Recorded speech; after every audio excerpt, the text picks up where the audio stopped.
Muy buenas tardes, querida audiencia. Comenzamos un nuevo episodio de Educación sin más protocolos, un nuevo programa, un programa de la Cátedra de Educación Popular, de la carrera de Ciencias de la Educación de la Facultad de Humanidades de la Universidad Nacional de Salta.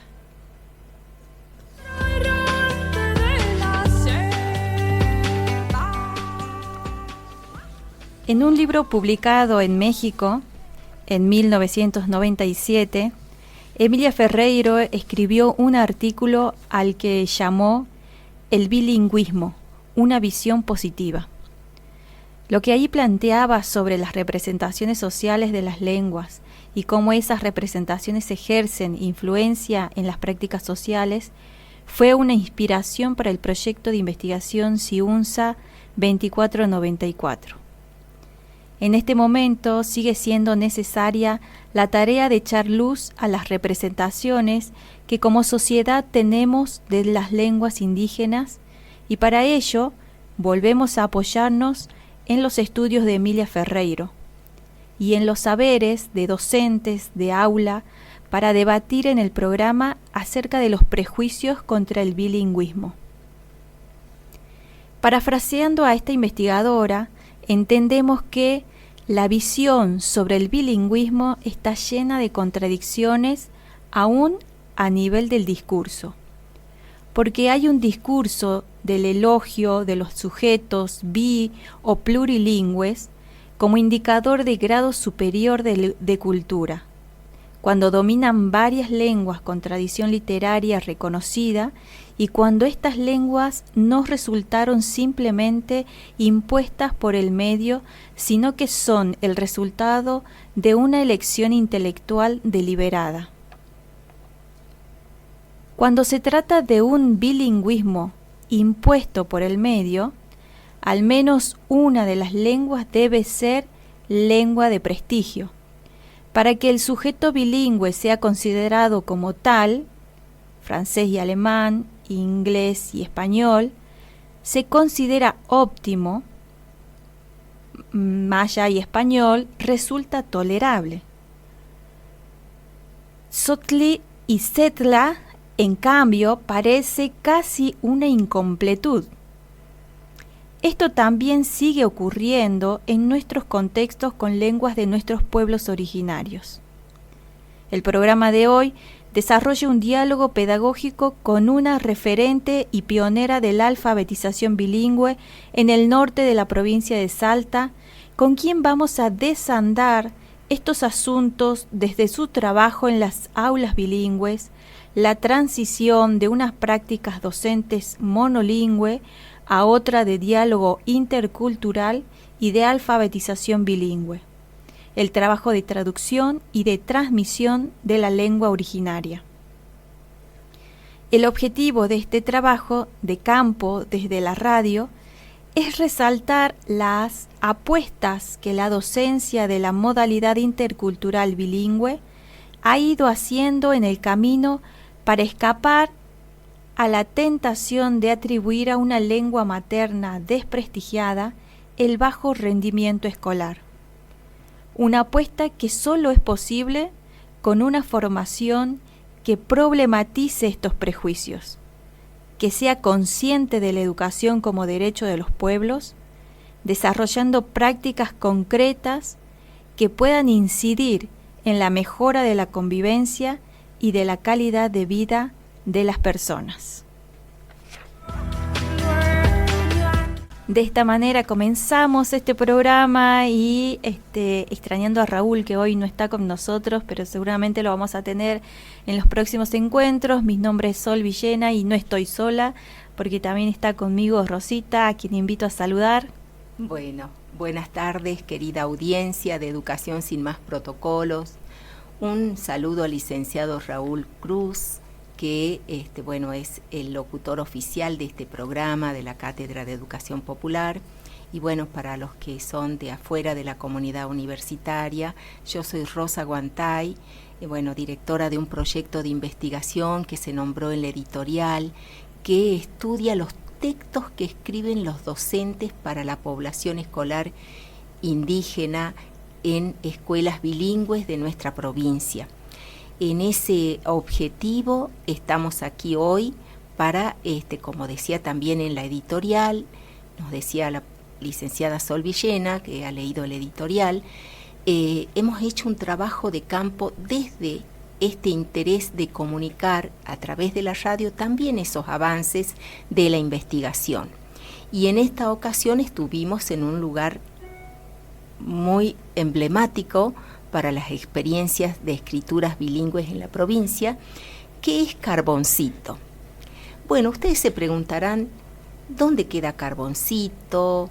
¿Cómo se llega allí? ¿Cómo llegamos nosotros? Bueno, nosotros llegamos a través de la Ruta 34, es una localidad pequeña, no llegamos propiamente nosotros a Carboncito, pero nos atrajo la historia de la docencia, de la escritura bilingüe en relación a Carboncito, porque en ese lugar, en ese poblado de 2.000 personas aproximadamente, según los últimos datos censales, ha pasado y ha dejado sus huellas una docente referente en las escrituras bilingües. Y me estoy refiriendo, Sol, a Norma Ormachea, que muchas veces en este programa la hemos referenciado, pero esta vez quisimos ir a visitarla. Ella vive en Embarcación, a Embarcación también se llega por la Ruta 34, toda esa zona, todo ese territorio, digamos, tiene escuelas en donde habitualmente concurren niños criollos, pero también niños wichí, porque existe un gran número de población escolar wichí, y es ahí donde comenzó la historia de la educación intercultural bilingüe de Salta. Justamente, ¿no? Carboncito es una comunidad, está compuesta por pueblos de la lengua wichí, pueblos originarios de wichí. Yo estuve en Carboncito este año, justamente a principios de año, mucho calor, ¿no? En verano,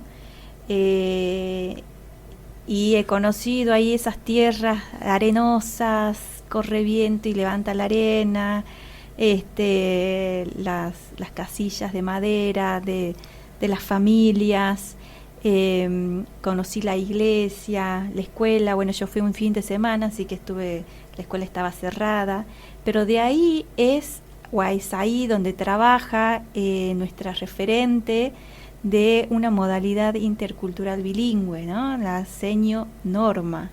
Sí. ¿Quién va a ser nuestra estrella invitada el día de hoy? Porque vamos a escucharla. Sí. Antes de pasar a ese trabajo de campo, donde vamos a entrar a través de las palabras de Norma Ormachea, que ella ahora está jubilada, ella ahora tiene la alegría de recibir noticias de aquellas que fueron sus alumnas, niñitas de habla wichí, que hoy son maestras interculturales bilingües, es decir, que sigue teniendo una relación con los que han sido sus alumnos, porque bueno, cuando logran estas cuestiones como graduarse, o como cuando yo estuve de trabajo de campo, recibió el mensaje de una graduada que tenía su primer puesto laboral como maestra, o sea, sigue teniendo esas devoluciones, esas alegrías.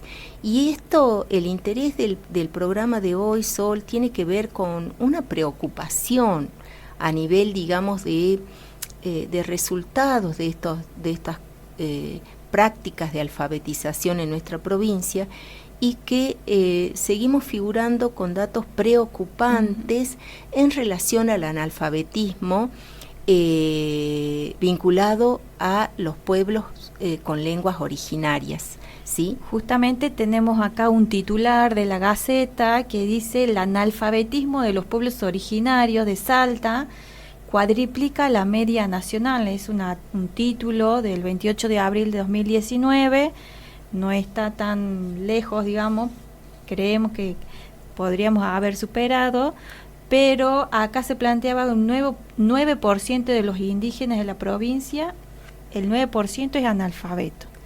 Claro, y es una cifra muy alta dado de que a nivel nacional el registro general, digamos, de analfabetismo vinculado a pueblos originarios es el 3.7%. Entonces nosotros estamos, bueno, como dice ahí, ¿no? En una cuestión de prestar atención.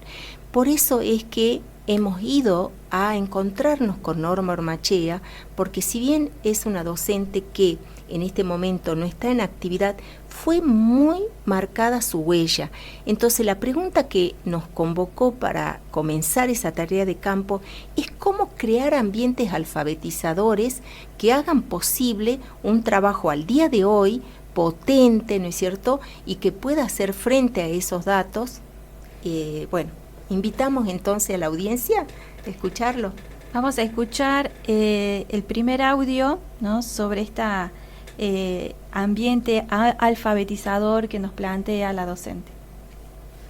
Empezamos a poner carteles en toda la escuela, en el patio, a los árboles le poníamos los nombres, teníamos una granja de conejos, todos tenían nombres, la huerta, los baños, la dirección, las aulas, los árboles, como había árboles de distintas especies, entonces el algarrobo estaba hecho en wichí y en castellano el cartel. Poníamos frases a la entrada en la galería de la escuela. Toda la escuela estaba alfabetizada. Textualizada. Sí. Textualizada, sí. Era un ambiente alfabetizador, sí, como vos decías. Incluso cuando hicimos esa reunión con la comunidad, le propusimos a la gente que ellos cuidaran, y nosotros nos íbamos a hacer cargo de ponerle el nombre a las calles, porque Carboncito estaba bien trazada y tenía nombre. Y había calles que no tenían nombre, y le propusimos al pastor, que era encargado de ese lugar, de si estaban de acuerdo que le pongamos nombres en wichí, porque tenía algunos nombres en wichí. Después tenía nombre de la Biblia. Claro. Y ellos dijeron que sí, y en un tiempo, bueno, pusimos todos los carteles desde que comenzaba el pueblo, desde la ruta, tenía el cartel donde decía Carboncito, decía bienvenido, y todas las calles estaban con carteles. Y eso perduró en el tiempo. Sí, un tiempo hasta que nos fuimos nosotros, yo creo, y después ya no había tanto compromiso de cuidar, porque cuando a veces se caían los carteles, los chicos de travieso lo volteaban, nos proponíamos reponerlo, volverlo a colocar. Claro. Y ese trabajo lo hacía el ordenanza, y a veces iba el maestro acompañándolo con los niños, para que ellos sintieran que también era cosa de ellos, que tenían esa tarea de cuidar. Seguro. Qué hermoso.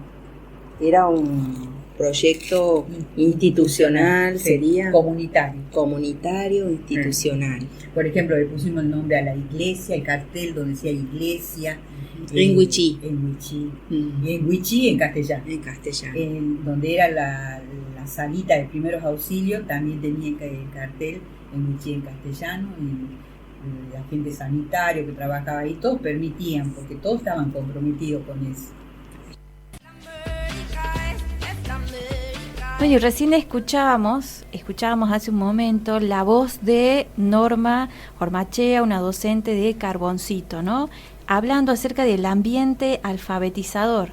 Sí, y también, bueno, pensar en un ambiente alfabetizador para una población escolar con una lengua originaria nos lleva también a preguntarnos, ¿no es cierto?, respecto desde cuándo existen estas escuelas o cómo se originaron, y digamos que eso fue como un interés también de nuestra tarea de campo en esta visita a Norma Ormachea en Embarcación, que es el lugar de residencia actual ya de docente jubilada.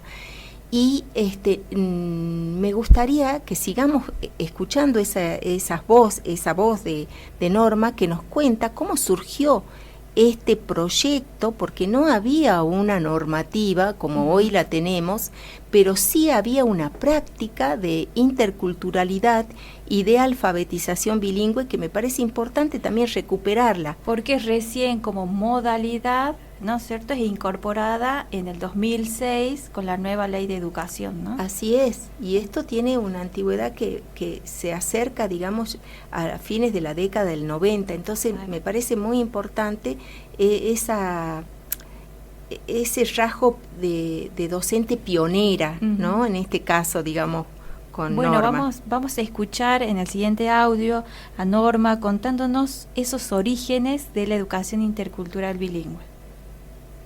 Año tras año fuimos enriqueciéndonos en lo humano y en lo pedagógico. Nos valoramos, nos respetamos, somos capaces de conversar, de escucharnos y apoyarnos. Los dos asumimos el rol de educadores, sabiendo que somos importantes en igual nivel frente al grupo clase con el que trabajábamos. Y en la tarea diaria, intentando revertir las limitaciones que poseemos, mejorando las acciones escolares. Paulatinamente la EIB fue instalándose en la escuela, sabiendo de antemano que para ello no bastaba solo la presencia de escrituras descontextualizadas y de dibujos regionalizados. Es lo que yo les decía, claro, que antes hacíamos así. Se requirió entonces de la creación de nuevos espacios, la asunción de nuevos roles, la modificación de actitudes de todos los actores involucrados en el proceso educativo, la resignificación de aspectos institucionales y personales, la aceptación de las propias limitaciones, el respeto por la diversidad, la disposición para el trabajo en equipo, el fortalecimiento de vínculos interpersonales, docente-alumno, docente-auxiliar bilingüe, auxiliar bilingüe-alumno, docente-auxiliar bilingüe, docente-comunidad, y la capacidad de ajustar permanentemente las prácticas pedagógicas. Así fue posible incorporar la lengua y la cultura wichí en la institución. Bueno, después habla del trabajo pedagógico, de la pareja pedagógica. El trabajo de la pareja pedagógica posee como sólida base la interacción constante y la relación fluida que afianza el equipo. Juntos acordamos la tarea pedagógica, aportando nuestras ideas, nuestra creatividad y nuestros saberes, que unidos potencian la acción educadora. Planificamos nuestros proyectos didácticos ensamblando los contenidos de los diseños curriculares con los contenidos culturales y proyectamos las actividades en tiempos institucionales compartidos, fijados con anterioridad. Al inicio de la experiencia de abordaje de la IB, organizábamos las clases, seleccionábamos las actividades, anotando todo, hasta los momentos en los que cada uno debía hablar, lo que íbamos a preguntar. José recibió muchas indicaciones mías porque yo era la que lo mandoneaba. Actualmente nos entendíamos con solo mirarnos, es verdad. Sí. Cuando dábamos las clases yo lo miraba y ya sabía que le tocaba a él hablar. Mi vida. Sí. Nos entendíamos con solo mirarnos. Y durante el desarrollo de la clase puede que empiece José o yo.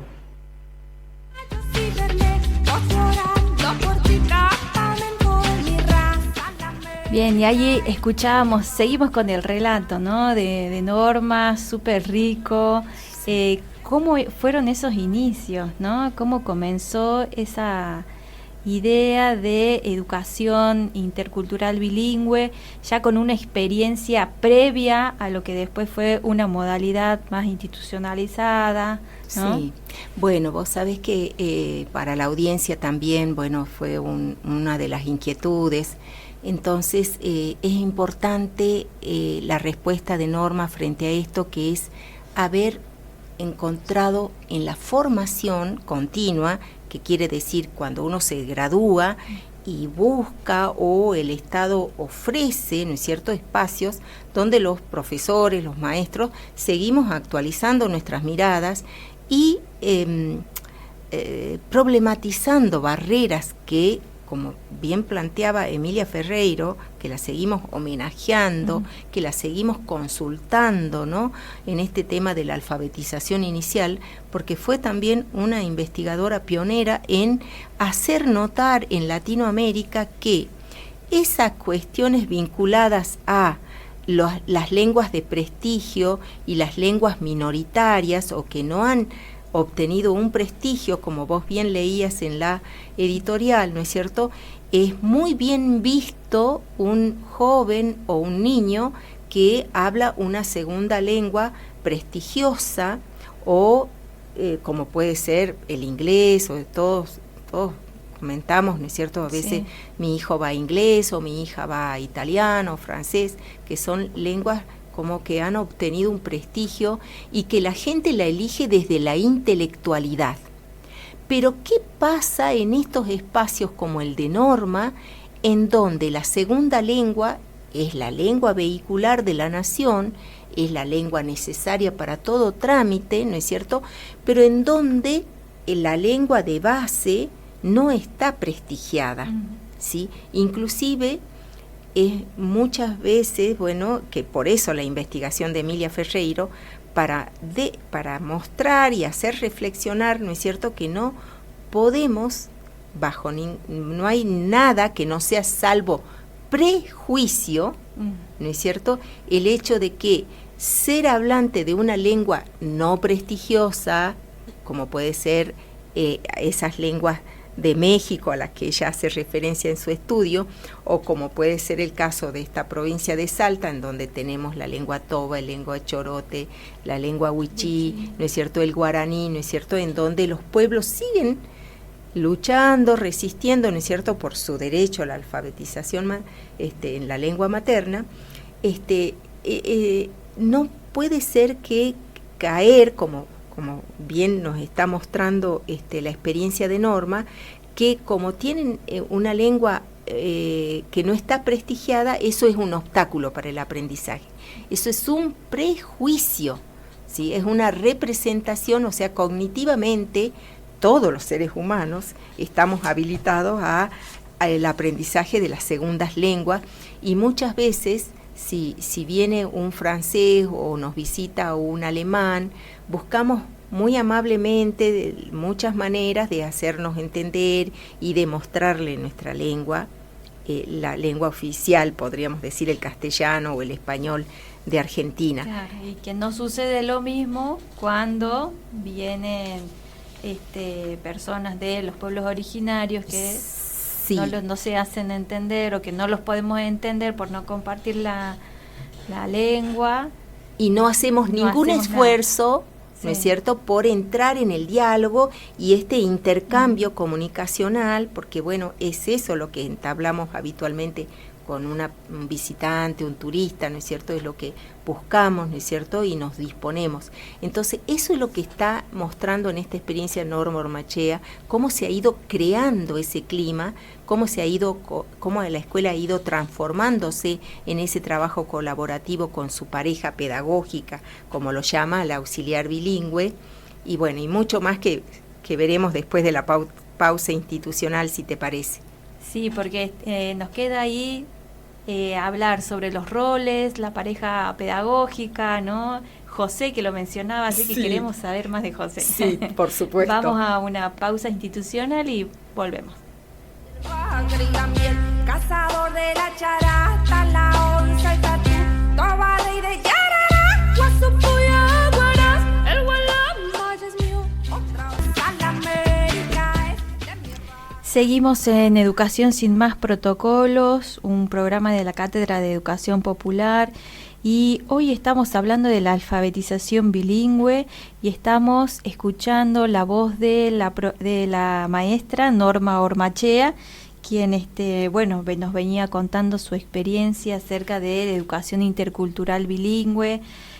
Hablamos acerca del ambiente alfabetizador y sobre las parejas pedagógicas, ¿no?, y los roles en las parejas pedagógicas, que es lo último que escuchamos. Sí, la verdad que, bueno, calculo que esta experiencia de escuelas interculturales, bilingües, que hay en la provincia de Salta, en donde la figura, podríamos decir, organizativa en las escuelas es que se disponga dentro del personal docente de un hablante indígena formado, alfabetizado, que va a ser de apoyo al docente. Hoy en día, digamos, con todo lo que la provincia también fue proponiendo dentro de lo que es la educación superior, hubo unas cohortes de profesorado para el nivel primario o profesorado para el nivel inicial con una orientación en educación intercultural bilingüe, es decir, que eso animó muchas veces a los jóvenes y a las jóvenes de pueblos originarios de acercarse a esa modalidad, de modo de ver valorada su lengua, ¿no es cierto? Y en una potencialidad de ser un acompañante, no solamente traductor, sino un protagonista que pueda intervenir no solamente en la traducción del contenido a enseñar en las escuelas, del contenido escolar, sino también alguien que sea capaz de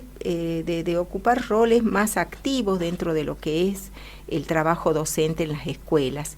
Pero en esta historia de la pareja pedagógica es muy interesante escuchar esas memorias de Norma Ormachea que uno se puede, lo que uno puede aportar a la audiencia, a los docentes que nos puedan estar escuchando, a la familia, a los papás, a los jóvenes que puedan tener un interés sobre estas prácticas, ¿no es cierto?, profesionales en el ejercicio de la docencia en el interior de la provincia, donde hay pueblos que todavía mantienen una vitalidad en su lengua, o que sería bueno pensar como un proyecto de políticas lingüísticas ¿cómo se dice?, su recuperación, ¿no es cierto?, su valoración. Me parece que a la audiencia le puede agradar también compartir esta. Sí, ¿cuál es la importancia, ¿no?, de la pareja pedagógica que hoy, creo que están luchando por legitimar ese rol, ¿no?, o los nombramientos, ¿no?, sobre todo de aquellos que cumplen este papel dentro de las escuelas. Vos contanos, Rosita, cuáles son las características de la pareja pedagógica en la modalidad de educación intercultural. Bueno, históricamente, digamos, se parte de esa idea que venimos problematizando en este programa, ¿no es cierto?, de que el docente, ¿no?, el docente criollo o el graduado que pueda haber ido de la ciudad de Salta a ejercer la docencia en Carboncito, pongamos, o que se haya formado tal vez en Orán, donde siempre hubo escuelas, digamos, formadoras de docentes. Entonces a los fines de hacer frente a esa situación, con acuerdo de las comunidades, habitualmente se hacía el nombramiento, y se sigue sosteniendo esa forma, ¿no es cierto?, o se le asignaba un hablante indígena. ¿Qué diferencia hay entre un docente indígena formado al día de hoy, como les comentaba al comienzo, y un hablante indígena? Quiere decir que no está obligado al manejo de todo lo que viene a ser recursos pedagógicos, podríamos plantear, ¿no? O tampoco tal vez está formado en lo que hace a métodos de enseñanza de la lectoescritura, de la lectura, de la escritura, y tal vez, digamos, como lo va a comentar Norma en otra parte de la entrevista, ¿no es cierto?, muchas veces han sido señalados como que están en silencio.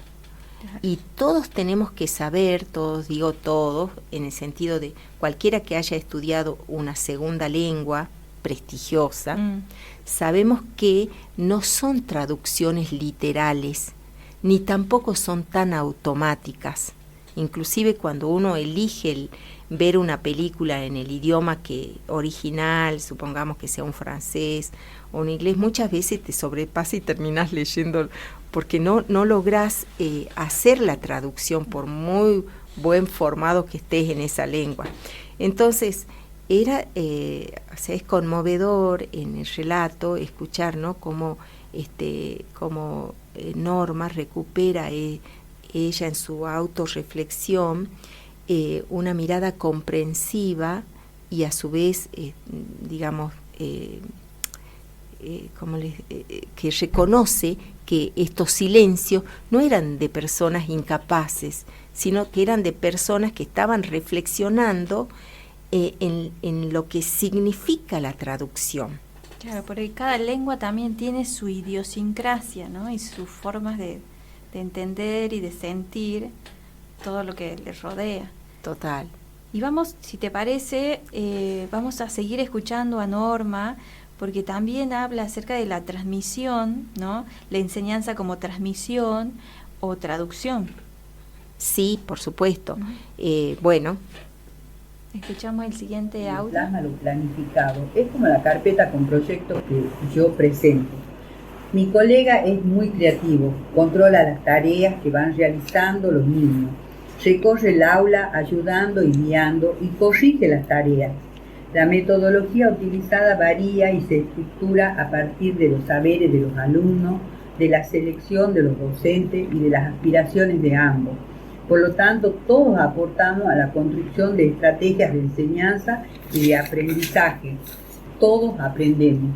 Para ello es imprescindible que los docentes no aborígenes nos despojemos de nuestros prejuicios raciales, lo que no significa mitificar la figura del aborigen, destacando en él solo los valores, y podamos establecer con los originarios una relación basada en el respeto por lo diferente, en la valoración de la persona. Sin duda es la clave.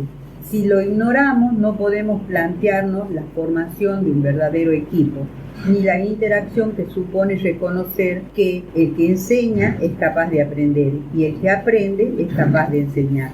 La comunicación entre el maestro de grado y auxiliar bilingüe es intensa y constante. Existen múltiples ejemplos que dan cuenta del feedback propio de la pareja pedagógica.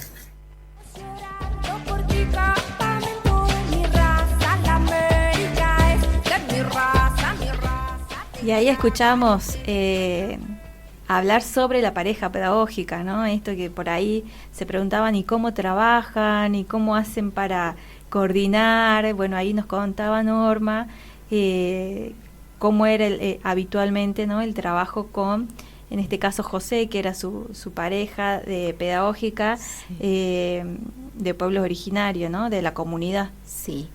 Quería hacer una referencia, no conozco personalmente a José Rodríguez, pero bueno, es coautor del libro Isi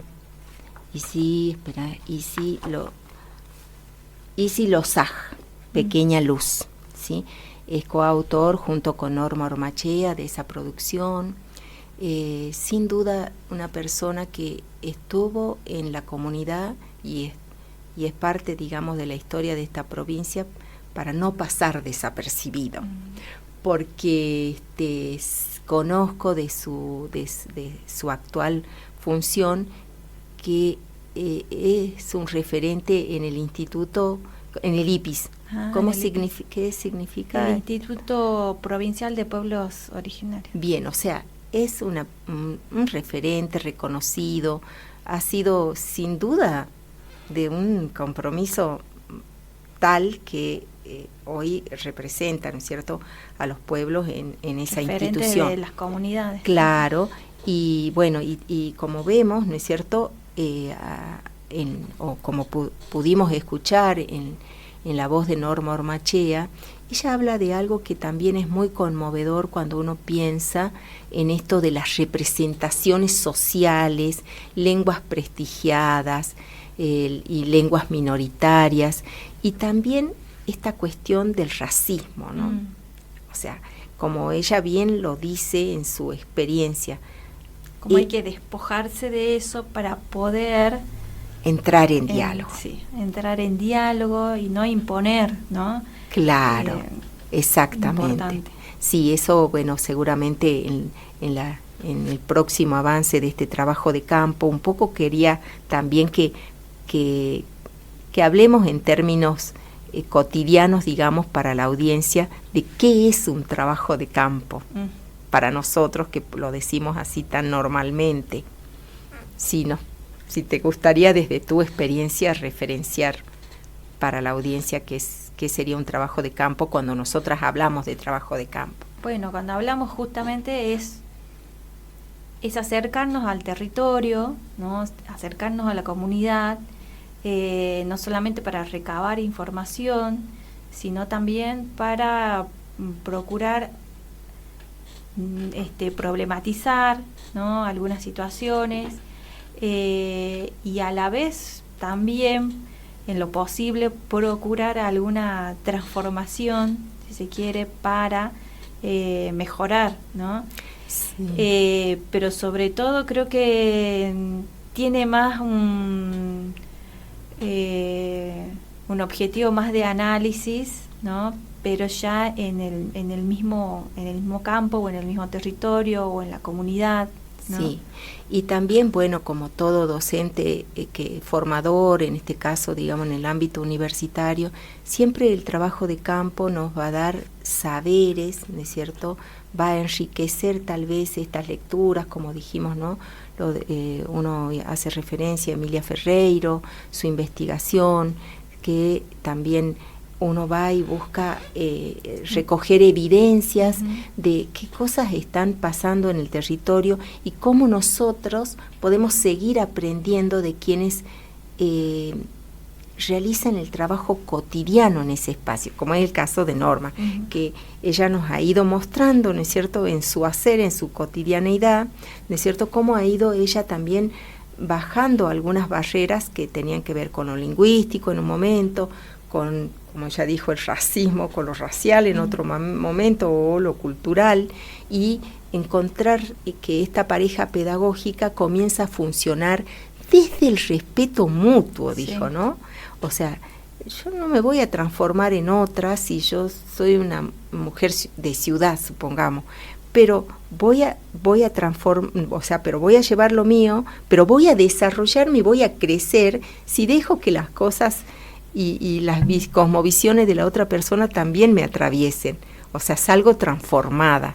Yo creo que el trabajo de campo te transforma fundamentalmente, ¿no? Sí, porque también nos lleva a valorar, ¿no?, al otro, a la otra, con quienes trabajamos, ¿no?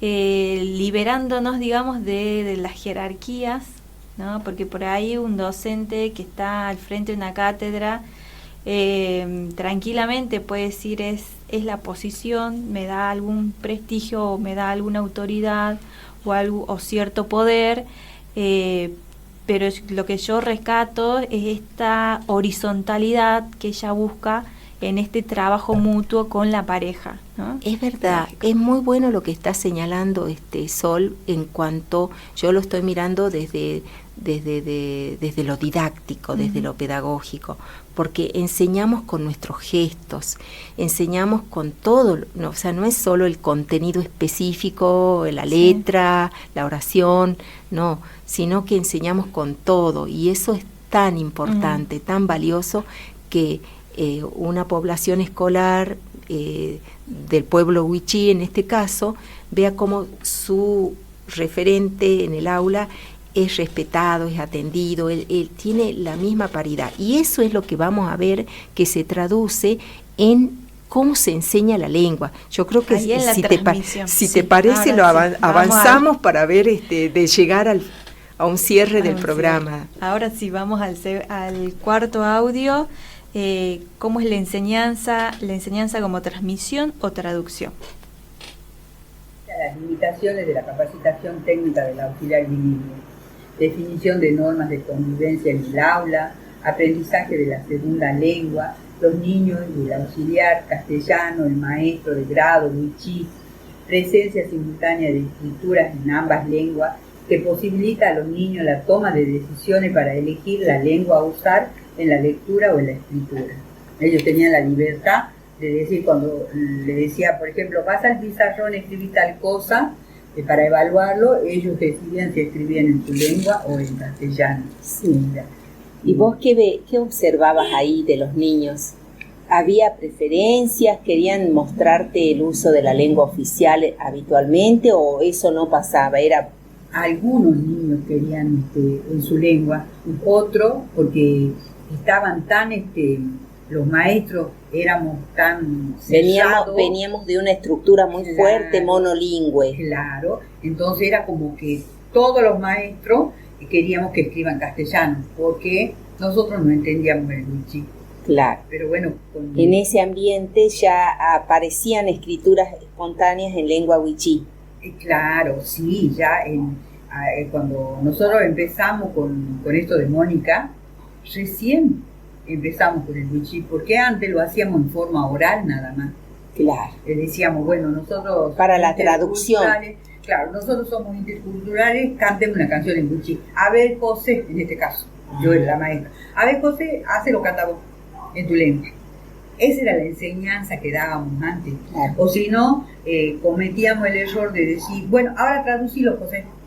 Claro. En castellano, a ver qué dice. Y era como que lo poníamos a ellos en una situación, porque después, cuando uno tiene confianza y conversa, todo, él nos decía, y después atrás de él, el resto de los auxiliares que trabajaban, que a ellos les resulta difícil cuando nosotros decimos, ahora traducir. Claro. Porque no es lo mismo traducir palabra por palabra, No. Ellos tienen que hacer así como... Es una cosmovisión, claro, la lengua. Y no les resultaba fácil. Por eso es que muchas veces, dice, nosotros nos callábamos, nos quedábamos parados, como dicen los maestros, porque ellos cuando están en los cursos, escuchaban que los maestros decían, sí, pero el auxiliar está parado con el cuaderno ahí, que no hace nada, no sé para qué lleva el cuaderno, qué sé yo. Y es porque nunca les dimos el espacio ese para que ellos nos digan, no puedo. Claro, no es tan así literal, claro, no es literal la traducción, claro, tampoco. Entonces, bueno, eso es lo que aprendí yo, y a través mío yo le transmití a mis colegas, sí, que era lo que debíamos hacer con ellos.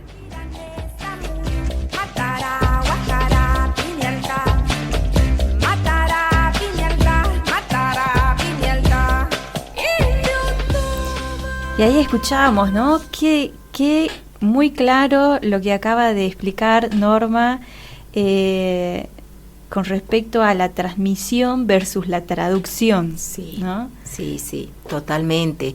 La verdad que creo que ya una experiencia de aula de un nivel, digamos, cuando superó las barreras de prejuicio lingüístico, cuando se planteó una relación de respeto mutuo entre su pareja pedagógica. En cuanto a la tarea de aula, comenzó a haber una mística, ¿no es cierto?, en donde ella ya decía, no, bilingüismo no es hacer que canten el himno nacional nada más, bilingüismo es otra cosa, es que los niños y las niñas puedan escribir y elegir si van a escribir en wichí o si van a escribir en castellano. O sea, ya había habido una revolución en esa aula, o sea, ya había habido un real abordaje bilingüe y una aplicación del derecho a alfabetizarse en la lengua materna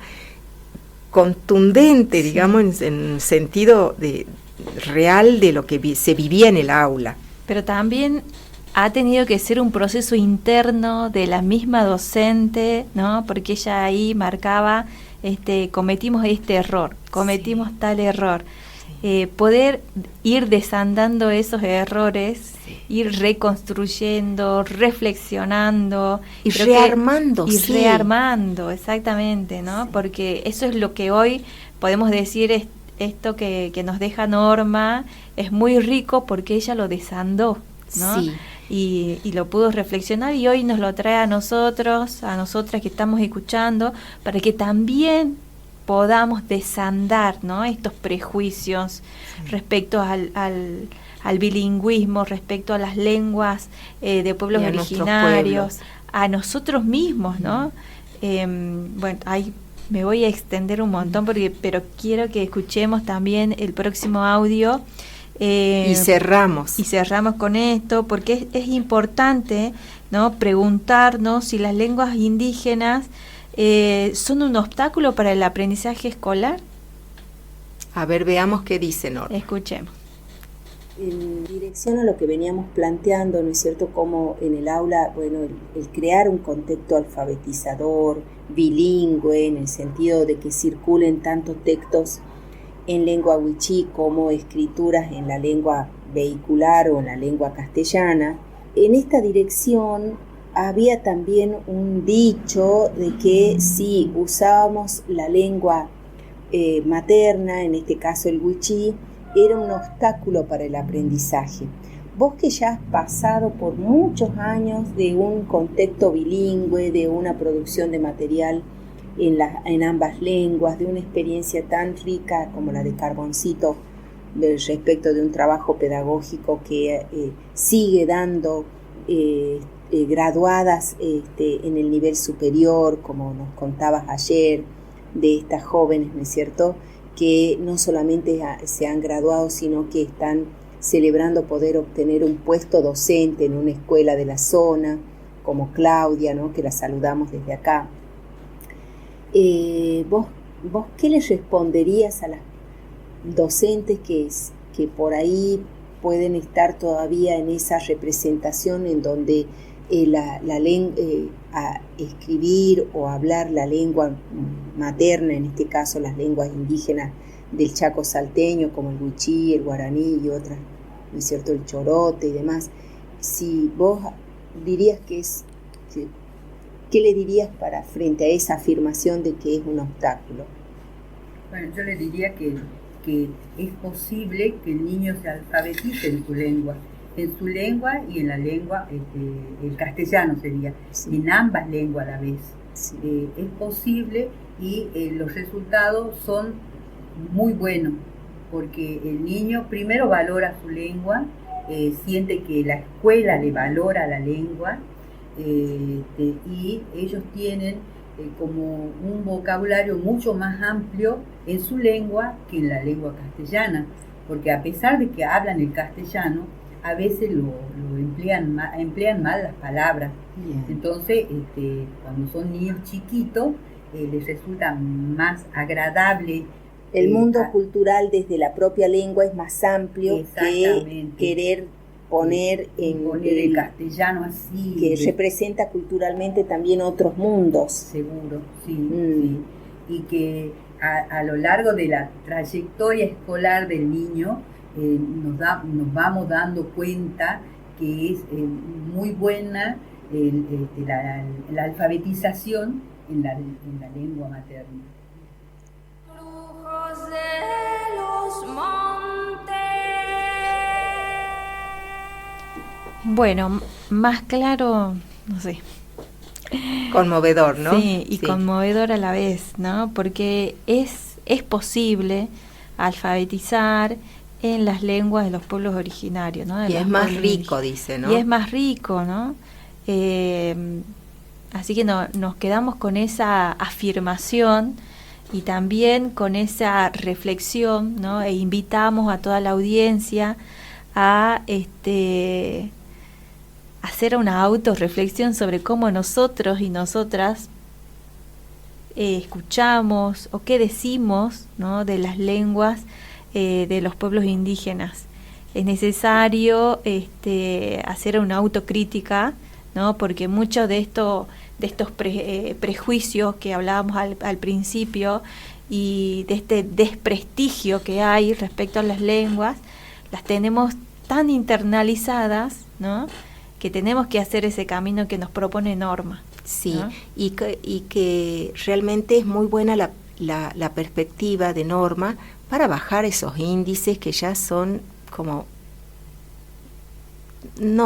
basta, digamos, esto tenemos que superar, ¿no? ¿Cómo puede ser que tengamos 4 veces más, cuatriplicado el índice de analfabetismo en nuestros pueblos originarios? O sea, ya ponernos objetivos grandes, ¿no es cierto? Entonces ya estamos viendo que esos prejuicios no nos sirven. Así es. Así que es un desafío para la educación, para todos quienes somos parte de la educación. Total, sí. Así que, bueno, Rosy, se nos acabó el programa. Invitamos a toda la audiencia a, si quieren escuchar nuevamente el programa, el sábado a las 11 de la mañana se repite este nuevo programa y si no, el martes que viene a la misma hora por la misma emisora de la Radio UNSA. Bueno, muchas gracias. Hasta luego.